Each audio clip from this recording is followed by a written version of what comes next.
So we are two races into IndyCar's hybrid era, and let's be honest, the on-track product has not been satisfactory.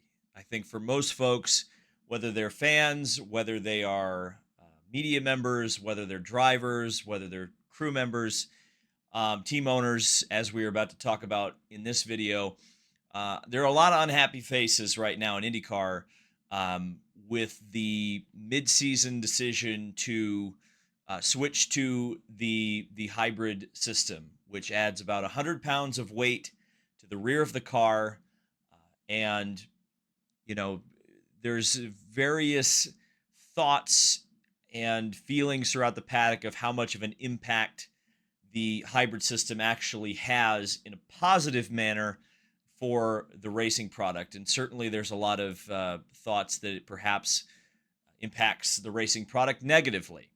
And one of those people who commented yesterday pretty candidly and openly, and you guys know me and my content, I really appreciate when people keep it real. And Ed Carpenter, who is an owner driver in the NTT IndyCar series, kept it real yesterday when speaking to the media. Now, I was not at this media scrum. I transcribed these quotes from a video posted to Twitter by Always Race Day. Many of the questions, unless otherwise noted, were asked by Nathan Brown of the Indianapolis Star and Joey Barnes of motorsport.com. So they asked some great questions and got some great answers out of Ed Carpenter. So great, in fact, that we need to talk about him because I think it reflects the thoughts of a lot of folks in the IndyCar paddock right now. Ed was just the guy with the nutsack that was willing to say it. So a lot of the talk about Iowa was the one groove racing. We kind of had a suspicion it was going to be that from the test day where track records were absolutely smashed. I mean, if you thought the track record was broken big time by McLaughlin, it was broken by even faster by Colton Herta in testing a couple of weeks before. There were some changes made to try to do something with the racing product because they were just going too fast and it was too much of a one groove racetrack. The changes involved softening up the right side tires as well as take away some downforce. But the result was this, and this is what Ed had to say about the particular racing style. I saw a car get off of line yesterday under the yellow flag and almost crash. That's how ridiculous it is to drive these cars around here right now, because if you're not on the line, you're screwed. He went on to say, when Nathan Brown kind of asked him for a clarification, he said, it's exaggerated a little bit because of the new asphalt, right? We know anytime, whether or not a hybrid system or extra weight is on the race car in IndyCar racing, typically on ovals, repaves, and even on road courses to a certain extent, repaves seem to not jive very well with the spec Dallara DW12 chassis that has been utilized since 2012 in the IndyCar series with various iterations of body kits and other aerodynamic components on it, but it's been the same chassis for this long. And that's been a foible of this particular formula, is that when things get repaved, the racing seems to always take a hit. But then Ed went on to say this about the oval racing. Get used to this. This is what I tested at Nashville and Milwaukee. I talked to Alex, I assume he means Rossi, after he tested at Gateway. The ovals are going to look like this until we figure out how to get the downforce and tire package right and get some of the weight back off. So essentially, Ed says it was a whole bunch of different things that created this Iowa race, right? It's not just the hybrid. Hybrid's a big part of it because that was a huge weight gain. You think about 100 pounds. Think about if you gained 100 pounds tomorrow, how great you would feel, how maneuverable you would be, right? Think about if you threw 100 pounds of weight in the back of your road car and then had to go out and drive in the snow. These are the sort of things. 100 pounds does not help in any capacity if you gain 100 pounds. It pretty much doesn't matter unless it's a stack of dollar bills. 100 pounds of dollar bills, sure. Your life is objectively better if you have 100 pounds of dollar bills. But outside of that, if you gain 100 pounds in pretty much any aspect of your life, you're in trouble. And that was a great example there. But it's also the track surface, but it's also the fact that, fair enough. IndyCar tried something to try to improve the racing, changing the downforce levels in the tire compound to try to make the show better. They didn't hit it, but that's understandable, right? They had to make a last minute call. I do give them a lot of credit personally that they were willing to try something, that Firestone was willing to try something. That to me gets high marks because they did identify that there was a problem. They tried to fix it. It didn't work, but A for effort. Will Power said in the post-race press conference yesterday, and I mentioned this in the video yesterday as well, when asked by Patrick Steffen of Trackside Online, what needs to be done. Power not only said the car needs 100 pounds less weight, he went as far to say 200 pounds less weight. There's not even a driver in the series that weighs 200 pounds. You would have to take a driver holding a dumbbell out of the seat, out of that race car, in Will Power's estimation, to get the car within a window where he thinks the racing would be really, really good again, where you could run the downforce level you want to, where you could run a soft tire that degrades, where you could get a second lane going. 200 pounds. And I said this in the video yesterday, with the safety improvements that are, of course, necessary, plus the hybrid, that weight's not coming out of the current car. You need a new car for that. The new car has been hinted at that it's going to come maybe in 2027, but nothing has been officially announced on that. Nothing. So even then, we're currently living in the year 2024. By my count, there are 2.5 seasons still to go with the way things currently are. That concerns me a lot as a fan. Concerns me a lot.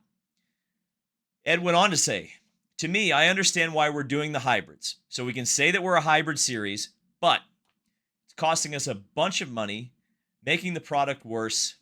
I don't see the point.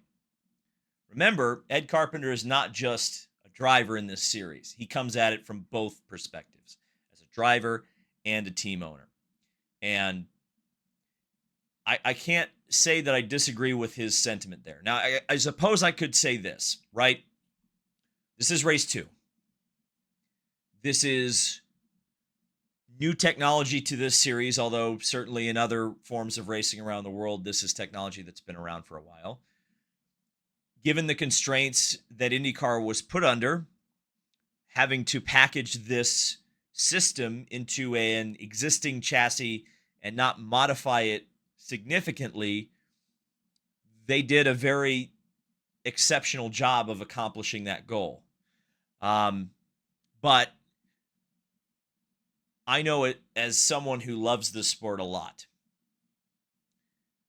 The product at Mid-Ohio, and especially the product at Iowa, was not up to the standards I think anyone wants IndyCar to be. And, prior to the hybrid introduction, let's be honest, there have been some races that were not exactly the most entertaining ones in the world this season, right? It's not just totally a hybrid issue. But I definitely think that the hybrid hasn't helped very much because I was at Iowa the last 2 years. I know what those races look like and how exciting they are to watch in person, and this one was rough. And so to hear Ed Carpenter say that and say it very bluntly is admirable because it takes a lot of nuts to do that. He went on to say, it's the most expensive 100 pounds I've ever bolted onto my race cars. With the weight of the cars now, it's so hard to follow, and I think that's what you're going to see in subsequent events. We've got too good of a product to take a decisive step back by something of our own doing. Scathing. But I mean, it was something that I discussed back at Mid-Ohio. I asked a few folks within the sport, what effect does adding weight to the car, particularly weight at the rear, to being able to navigate in dirty air, to be able to get around another car? How much more difficult does it make that? And if you already had a dirty air problem, this was the explanation I got. If dirty air is already a problem, adding weight doesn't necessarily create more dirty air, but what it does is it makes the car harder to maneuver in that air. As a driver, you can't make the adjustment to compensate for that air, or perhaps lack thereof, on your wings while trailing a car that you would like to pass, even if you are significantly faster than the car ahead of you. And you could see it on the onboards. I mean, I would say go back and watch some of the onboards at Iowa. It looked to me like the cars really were pushing quite a bit. Again, kind of going back to that whole, imagine putting a whole bunch of weight in the back of your car and it's kind of back heavy. Well, what's it going to do when you drive onto ice? It's going to push.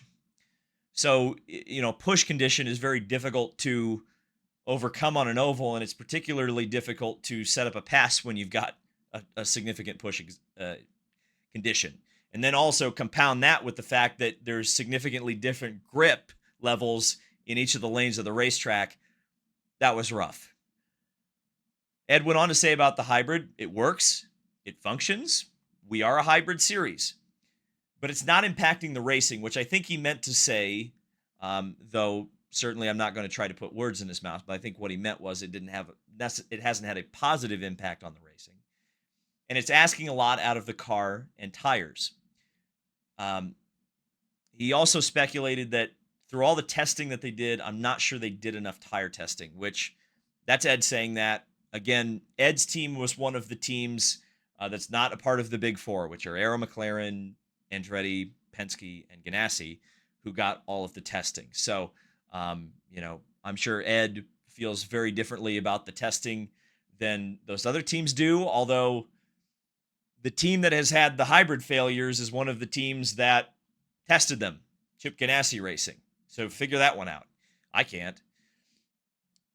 He went on to say, I'm probably going to get in trouble for speaking as candidly as I have, but I love this sport. I love our fans, and we can fix this. We're spending a lot of money to make our racing worse. And again, yes, I'm going to reiterate this point. We are 2 races into the hybrid era. But I tried my best to have an open mind about it. And I will continue to try my best to have an open mind about it. A lot of work, a lot of effort, a lot of money has gone into it. One OEM in particular really wants it, that being Honda. Honda has been extremely good to IndyCar. Extremely good, extremely loyal to IndyCar. But I think the mid-season, I feel confident saying this now, I think the mid-season introduction of the hybrid was a mistake, personally. I think that was probably too soon. I think if this had been introduced at the beginning of the season or maybe postseason, so you can do a lot of full field testing to learn what this is going to do on a short oval, or learn what it's going to do with a full field on super speedway, a road course, a repaved oval, an old worn out oval. These sort of things haven't been able to, many of the teams haven't tested enough. I mean, Ed just said it right there, right? So I think I'll just leave it at that. But I think the mid-season introduction was the wrong move. I agree with Ed on that one.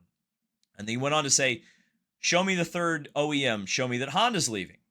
We have too much momentum to make decisions that are hurting our sport. And what he's referring to there is we've talked ad nauseum. I just did about the reasons that the hybrid is on the race cars. To his OEM point, well, there's a couple of OEMs right here that took a look at IndyCar. One of them wanted a hybrid, but that was 5 years ago. That was Porsche. Ferrari sniffed around a little bit. They chose sports cars. Other lesser-known manufacturers that have sniffed around at IndyCar in the last 5-6 years, Lamborghini, where are they? Sports cars. Alfa Romeo, they're not in sports cars, but they also haven't taken the plunge. Toyota, well, now they're looking at Formula One in addition to their sports car program. It's not like when this was introduced, a manufacturer was ready and willing to step up. And to Ed's other point, part of this is that Honda said they were unhappy with the current direction of IndyCar, and in particular, the fact that the hybrid was not on the cars when it was supposed to be on the cars. It didn't come with their 2.4 liter engine that they completely clean sheet of paper designed and expected to put into 16 Indy cars plus their LMDH, and it only ended up in their LMDH. But does adding the hybrid prevent Honda from leaving? They certainly seemed happier. They certainly seemed very excited at Mid-Ohio.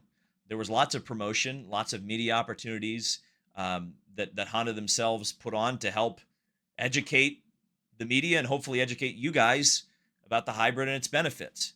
But does that necessarily stop them from making a boardroom decision about whether IndyCar is or is not worthy of their time in the future? I don't know.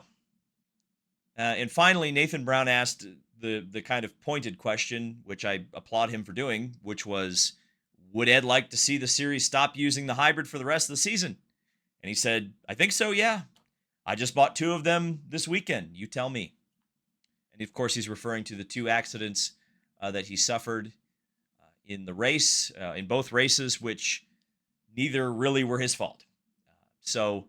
Yeah, I mean, I heard yesterday some people commented on my video, David, you look kind of down in the dumps. And, at the end of the day, I do love IndyCar road racing, right? I think it's great. And, I don't think it should go away. But the ovals are what sets IndyCar apart from other racing series, other Formula Car series. That's what defines what IndyCar is. The ability to be very diverse. You have to go from a tight and twisty road course at Mid-Ohio to a tiny bull ring at Iowa and race over at 180 miles an hour for 3 hours. That's what IndyCar is about. But if the ovals are the most affected by a change to IndyCar racing, and again, let's be honest, there were teams, the pole sitter at Iowa did not use the hybrid for the first race. That was Colton Herta. Many teams were not using the hybrid within the race. Now, some of them were. I know I spoke to at least one Ganassi driver who I asked point blank, did you use the hybrid? And he said yes. But he was also surprised when I told him McLaren wasn't really using it. So, there is, I guess there is a variety of uses or maybe non-uses for the hybrid. But I think the big thing for me is the product didn't change for the positive at all. And I guess my expectation going into the hybrid was that, and I think maybe I was just out to lunch. Maybe I shouldn't have, maybe my expectations were too high. But I thought it would introduce a bit more strategy. I thought it would introduce a bit more ability for a driver to set up and make a pass based on how he managed his hybrid and being able to utilize the extra power off of a corner. None of that is currently happening. And what has happened is weight has been added to an already heavy spec car. I mean, you can have heavy cars and have good racing, but you can't have them be as aerodynamically sensitive as Indy cars, and you also can't have them be all exactly the same like Indy cars. When they're all exactly the same, aerodynamically sensitive and heavy, you end up with Iowa. And I think, too, to Ed's point, that he would rather not even be buying the hybrids. To me, as a racing fan, technology is only interesting when competition mandates it, when it is a competitive edge to use technology. I don't think technology is extremely exciting when the series tells everybody you have to run this, because then when everybody has it, it's not that exciting anymore. if there had been an opportunity somehow, now maybe this is just unrealistic, but again, this is my dumb purist mind, right? If Chevy doesn't really want the hybrid all that much, I don't know, take some boost pressure away from them to make up for the weight disadvantage that they would be giving Honda. Let all the Honda cars run with hybrids, so you please Honda, and let the Chevy teams, if they don't want to run with a hybrid, don't let them run with a hybrid. Equalize the cars or whatever you have to do. But then maybe at least have like a competition. You have different ways of thinking about racing, and then eventually, whatever the best idea is, will win on the racetrack. But right now, everybody's got the same thing. And as Ed has said, and what your lion eyes showed you in the last couple of races, and in particular particularly at Iowa, the product's not better. And I hate to be harsh because I know it upsets people.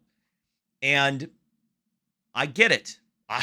Listen, nobody likes their job being criticized, right? And a lot of people worked very, very hard to put this together, and it was necessary for a variety of reasons.